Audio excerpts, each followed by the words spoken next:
Hey guys, good morning. I heard from a couple of people that they were having a hard time figuring out how to follow this week, so I wanted to show you a couple of things. I have logged in as Lucas, and Lucas isn't really working on this course. I just had him put him in so I can see what it looks like from a student's view. And so look here, his progress bar shows that he hasn't done anything. All of these red X's mean that he should have already gotten to that, and he hasn't. So it looks like this student didn't do anything this week. So let me show you how this week works. Go down to this week, week 3, auxiliary verbs, okay?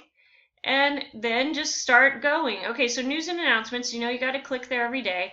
But here, let's start with task 1. And it says task 1, read this. So that means all you have to do right here is read this. So you take a minute to read the instructions. See? Then when you're done, you just go back.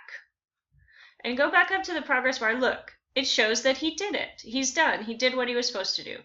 Okay, now go back down to task 2. Task 2 says, watch this. And it's all these videos that you're supposed to watch that have auxiliary words in them. So all you have to do here, all we're doing is noticing that auxiliary words are in everything that we do in English. So this Taylor Swift song, we are never getting back together. The auxiliary verb is are getting. We are never getting back together. So that's all you have to do is watch it. You don't have to watch all the videos all the way through unless you want to. There's some really cool songs. I love this one. If you haven't watched this one, this is one of my favorites.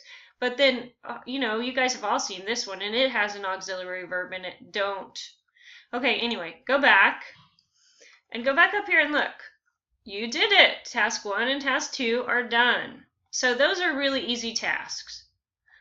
Task 3, it says work through this lesson. And see how it looks different? That's what a lesson looks like. So this one is going to be harder. This one's going to take some more time. So see what it looks like. Work through this lesson. What are auxiliary verbs? Auxiliary verbs are helpers. They help the main verb in the sentence. They help you by making conjugation easier. They help make your English more meaningful and sound more natural. And then here are the auxiliary verbs down here. Start on this side just like how you would start when you're reading. Click on to be. Okay, here's a little lesson. You already know how to conjugate the most important verb to be. Here's a review. So here's the conjugation, and then here it tells you how to use it as an auxiliary verb. Because there's a difference between using it as a regular verb and using it as an auxiliary verb. Here it's regular. I am awesome. Here it's a helping verb. I am typing right now. So see how the main verb is typing? Anyway, this is a lesson on that. And it says, now you try it with these matching exercise. The subject is we. Conjugate it in the future tense, and the main verb is run. So you go back up here, we, go to the future tense, will be, and then figure out what do we have to do here? We have to add ing. So we will be running. Go back down. Is that one of our choices? We will be running. Click on it. Okay. Number 2, she, we're looking for the past tense, and eat. We know we're going to put ing, so it's something she, eating, past. She was eating. Let's see. She was eating. Good job. Number 3, it, present tense, rain. So it, something, raining. It is raining. Let's see if we have it. It is raining. Okay, does that make sense? I was dancing. You will be celebrating. Okay, submit. Okay, so that's what that is, and it says right there, great work. And then continue, and it's going to take you on to the next lesson.